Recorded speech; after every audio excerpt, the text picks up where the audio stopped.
The flags of three nations rise together against the African sky. Lesotho, Botswana, and South Africa linked not just by geography, but by water itself.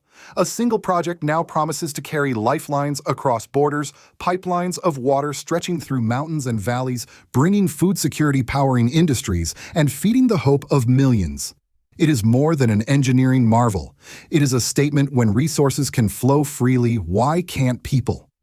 In southern Africa, a quiet revolution is unfolding.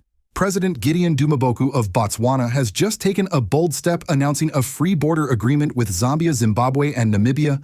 No visas, no colonial checkpoints. For the first time, ordinary people may walk, trade, and dream across frontiers that once divided them. Imagine a farmer in Namibia selling crops in Botswana without bureaucracy, or a student in Zambia studying in Zimbabwe without barriers. This is not just convenience, it is history rewriting itself. But here lies the question: if water can move freely from Lesotho to Botswana, if goods can cross borders without walls, then why should Africans themselves remain separated by lines drawn in Berlin more than a century ago? These lines were never ours. They were carved to divide us, to feed empires, not to serve the people of Africa. Today, leaders are daring to ask, what if those lines no longer defined us? What if, instead of four flags, we saw one? The idea may sound distant, almost utopian. But so did independence, so did self-rule. So did every great dream before it became reality. The call is clear: unity begins not with speeches, but with the courage to let people move, to trust one another as much as we trust the very water we drink. Do you believe Africa is finally ready to erase the borders of the past? And if so, who should lead this charge? Leaders like Ibrahim Traoré, or a new generation waiting in the wings? Please share this message if you feel you're among the first to witness the dawn of Africa's unity. And subscribe if you believe that the truth of Africa's rise matters more than the headlines. The story begins with water. In Lesotho, high in the mountains, rivers cut through valleys that feed both life and dreams. For decades, this small nation's greatest wealth has not been gold or oil, but water, the one resource more precious than diamonds.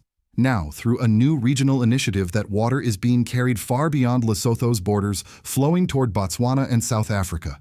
The Lesotho-Botswana-South Africa Water Transfer Project is more than a pipeline. It is a lifeline. Designed to deliver water security to millions, the project ensures that towns, farms, and industries will not collapse under the strain of drought and climate change. Engineers describe it as one of the most ambitious cross-border undertakings in southern Africa. But to ordinary citizens, it is a promise: a child will not go thirsty, a farmer will not watch his field turn to dust, a factory will not close for lack of energy. President Ibrahim of Botswana stood at the inauguration and framed it in simple yet powerful terms. This is not just water, this is power. This is agriculture, this is survival. His words echoed across the crowd because everyone understood: without water, there is no economy. With water, everything becomes possible. The project is designed with three pillars. First, water delivery, pumping Lesotho's rivers across borders. Second, energy generation, using hydropower and related infrastructure to feed southern Africa's grid. Third, agricultural transformation, creating new farming corridors along the pipeline route. It is, in essence, a blueprint for survival in a century where scarcity defines politics as much as ideology. But beyond the technical details, there is a deeper meaning. When three countries agree to share something as vital as water, they are making a political statement: we trust each other enough to depend on one another. This kind of trust has often been missing in Africa, where colonial borders divided communities and suspicion was nurtured by decades of manipulation. Yet here in this project lies evidence that a different path is emerging. Ordinary people see it clearly. A mother in Gaborone says, "If my children drink water from Lesotho, then Lesotho is part of my home." A farmer in South Africa notes, "If Botswana thrives, so do we." These voices matter because they shift the narrative from governments to citizens. It is not just leaders signing agreements, it is families building futures together. And yet President Ibrahim did not stop at water. In his speech, he drew the link between natural resources and human movement. If water can cross frontiers, why not people? Why should an African farmer face more barriers traveling to a neighboring country than a European tourist? Why should a continent that talks of free trade still police its own borders with visas and restrictions? This is why, parallel to the water transfer project, Botswana, Zambia, Zimbabwe, and Namibia signed a historic free movement agreement. Citizens of these four nations can now travel, work, and live across each other's lands without visa requirements. For the first time in generations, the artificial walls built by colonizers are beginning to crack. To appreciate the weight of this one, must remember history. In 1884, at the Berlin Conference, European powers sat in a distant city and carved Africa into pieces, straight lines drawn on maps that ignored tribes, languages, and families. Those borders remain today scars of a past designed not for African unity, but for European exploitation. To dismantle them, even in part, is to strike at the very heart of colonial legacy. The water flowing from Lesotho into Botswana and South Africa is in one sense ordinary. It is just water. But symbolically, it is extraordinary. It represents the possibility of a continent no longer bound by the logic of division. It whispers a question to every African leader and citizen alike. If we can share water, can we not also share dreams, armies, economies, and governments? This is the seed of something larger. It begins with water, but it does not end there. The real turning point came not when the first drops of water flowed through the new pipelines, but when four presidents stood together and signed an agreement that shook the very logic of colonial Africa. Botswana, Zambia, Zimbabwe, and Namibia declared that from this day forward, their citizens would move freely across each other's borders, no visas, no restrictions, no questions asked. For many, it was almost unthinkable. Entire generations have lived under the assumption that borders are permanent, that passports and paperwork define one's freedom. Yet suddenly, the invisible chains seemed to dissolve. Bus drivers at the Kazungula Bridge crossing spoke with amazement. For the first time in my life, I can cross into Zambia without showing a visa. It feels like walking into my neighbor's yard. Students in Harare celebrated the possibility of studying in Botswana without bureaucratic walls. Traders in Windhoek spoke of new markets opening overnight. But the most powerful moment came when President Gideon Dumaboko posed a question to his people. If we can trust each other with water, the very substance of life, why can't we trust each other with freedom of movement? If Lesotho can send us its rivers, what stops us from sharing our roads, our jobs, our schools? His voice did not just echo in Gaborone, it resonated across the continent. This was the high tide of emotion, the moment when technical cooperation turned into a revolutionary vision. And like all revolutions, it brought both hope and fear. On the ground, ordinary Africans celebrated. Social media lit up with images of border gates standing open, flags waving together, young people dancing across former dividing lines. Commentators hailed it as the dawn of borderless Africa. Some compared it to the fall of the Berlin Wall, a barrier that had once divided people now collapsing before their eyes. But not everyone was convinced. Critics, especially within South Africa, raised sharp objections. They argued that free movement would bring waves of migrants seeking jobs in a country already battling unemployment. They warned of crime, of cultural tensions, of the loss of sovereignty. We cannot afford to open the gates, one opposition figure said, or our people will be overwhelmed. These fears echoed an old tension, the belief still held by some that South Africa is different, special, somehow apart from the rest of the continent. It is a mentality rooted in colonial history when white minority rule fostered isolation, and it lingers even today. The memory of xenophobic violence, attacks on Nigerian, Congolese, or Zimbabwean migrants remains raw. To open borders now, critics said, would only invite new conflict. Yet Dumaboko and his allies countered with a deeper truth. Colonialism had already taken Africa's sovereignty. The borders themselves were never African to begin with. They were European inventions drawn not for the benefit of Africans, but to prevent France, Britain, and Germany from colliding as they carved up the continent.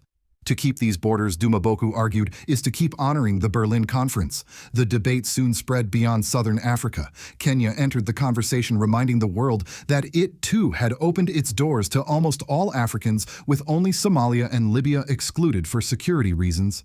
Pan-African voices hailed the Southern Bloc's decision as the natural next step in realizing the African continental free trade area.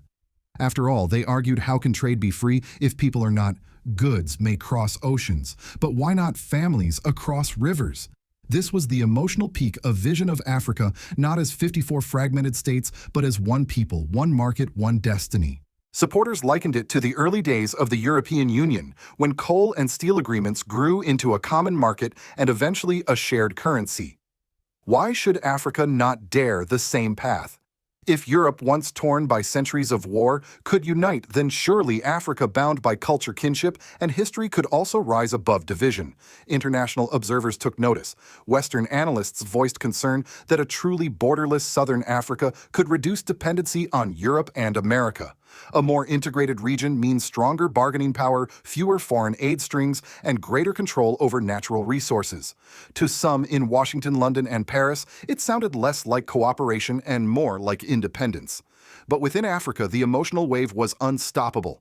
The sight of leaders speaking of unity rather than rivalry, of people crossing frontiers as if they never existed, created a moment of shared imagination. One elder in Lusaka summed it up. When I was young, we fought to end colonial rule. Now, in my old age, I see us fighting to end colonial borders. It is the same struggle. That is the true climax. The water project may have been the spark, but the flame was always unity. The signing of a free movement agreement and the launch of a cross-border water project were not just symbolic gestures, they carried real consequences for the daily lives of millions. In southern Africa, people began to experience what it meant to live beyond colonial borders. On the streets of Gaborone, small traders spoke with relief. A woman who once paid high visa fees to carry vegetables across the border into Namibia could now travel freely, her profits no longer swallowed by bureaucracy. In Livingstone, tour guides welcomed the chance to attract visitors from Botswana and Zimbabwe without paperwork slowing them down. For countless families, long separated by arbitrary lines on a map, the agreement meant reunions, marriages, and cultural exchanges that had once been impossible. Economically, the implications were enormous. The free movement of people encouraged the free flow of ideas, skills, and labor. Farmers in Zambia began exploring contracts with buyers in Botswana, where new agricultural corridors along the water pipeline created demand for fresh produce. Zimbabwean construction workers found opportunities in Namibia, while Botswana's engineers took part in South African hydropower projects. What once required complicated permits was now as simple as crossing a bridge. Politically, the shift was just as significant. By reducing the power of borders, leaders were reshaping the very definition of sovereignty. Instead of sovereignty being tied to rigid frontiers, it began to be understood as a collective strength, the idea that African nations could be stronger together than apart. Critics in Western capitals saw it as a quiet revolution. If Southern Africa could move toward political integration, what would stop other regions from doing the same? Could the dream of a continental government once dismissed as fantasy suddenly become possible? Of course, there were challenges. South Africa's hesitation highlighted deep social tensions. Many South Africans feared that open borders would flood their job market and strain public services. These concerns reflected genuine economic pressures, but they also revealed a deeper wound: the persistence of colonial-era hierarchies and divisions. Xenophobic violence in past decades had left scars, and some communities worried that free movement could reignite those flames. Yet leaders like President Gideon Dumaboku insisted that integration was the only long-term solution. He argued that walls and visas were not protecting jobs, they were protecting poverty. True prosperity, he said, would come only when Africans could move as freely across their continent as Europeans or Americans did across theirs. His message was clear: the cost of division was greater than the risk of unity. Civil society organizations quickly rallied behind the idea. Universities announced new regional exchange programs. Churches and mosques encouraged cross-border pilgrimages and partnerships. Even traditional chiefs welcomed the move, pointing out that before colonization, their people had always moved freely across these lands. "We are only returning to what our ancestors knew," one elder in Namibia remarked. The water project itself became a living symbol of this new spirit. As water flowed across borders, so too did a sense of shared destiny. Communities began to imagine what else could be shared: roads, railways, schools, hospitals, even armies. The notion that a soldier from Zambia might one day defend Botswana, or that a doctor from Zimbabwe might serve in Namibia, was no longer unthinkable. Still, there remained an undercurrent of caution. Integration meant sharing not only opportunities, but also risks. If one nation faced instability, its neighbors could feel the effects more quickly. If one economy faltered, migrants might rush across open borders.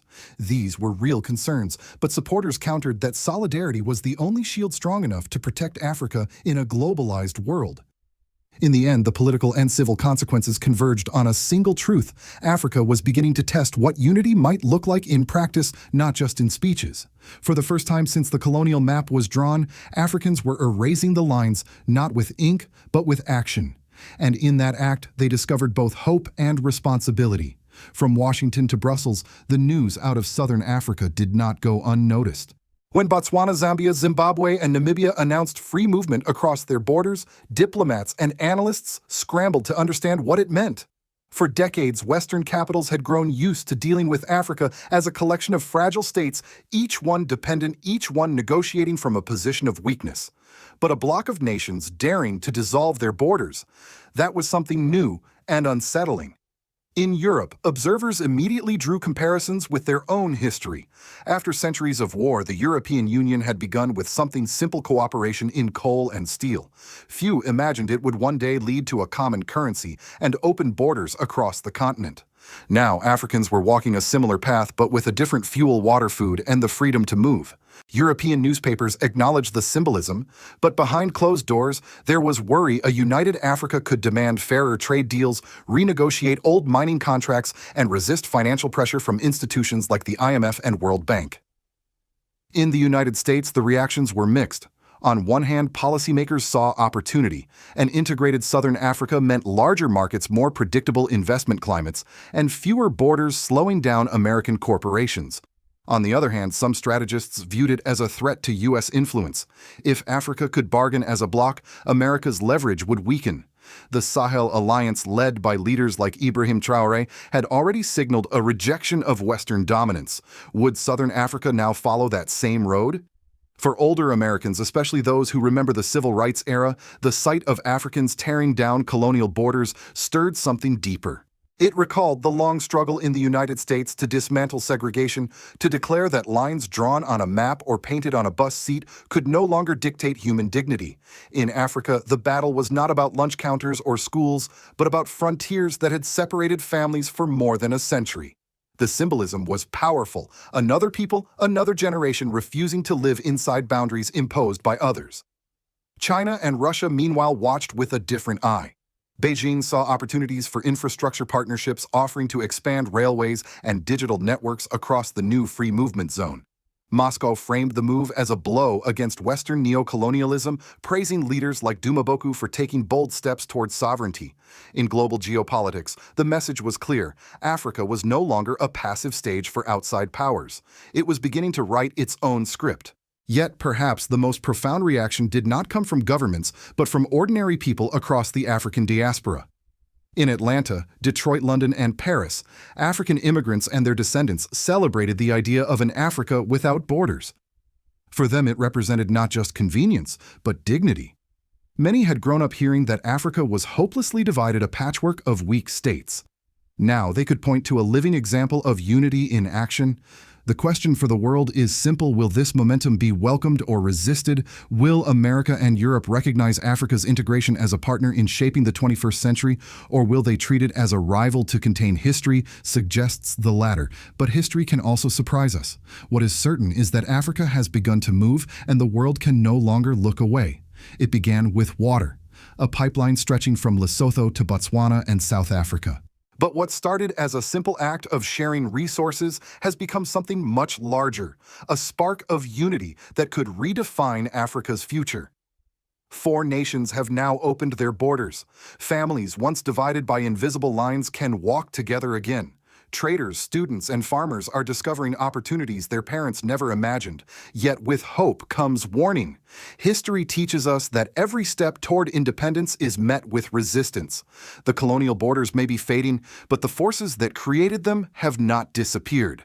Powerful interests, from global corporations to foreign governments, will not welcome an Africa that negotiates, as one that sets its own prices for its resources, that protects its people instead of bowing to outsiders. Already whispers of fear circulate in Washington, London, and Paris. They see what unity can bring strength. And so the question remains: will this experiment survive, or will it be broken apart by pressure, by fear, or by those who profit from division? Much will depend on whether ordinary Africans and friends of Africa around the world choose to defend this new vision. For you watching today, thousands of miles away, this is not just an African story. It is a human story, a reminder that borders, walls, and chains have always been challenged by people willing to imagine something greater. Do you believe Africa is truly ready to erase colonial borders once and for all? Can leaders like President Ibrahim Traoré and President Dumaboku carry this dream into reality, or will another generation need to finish the work? Please share this video if you believe Africa's unity is not just possible, but necessary. And subscribe if you believe that truth, unfiltered, unapologetic truth, matters more than headlines.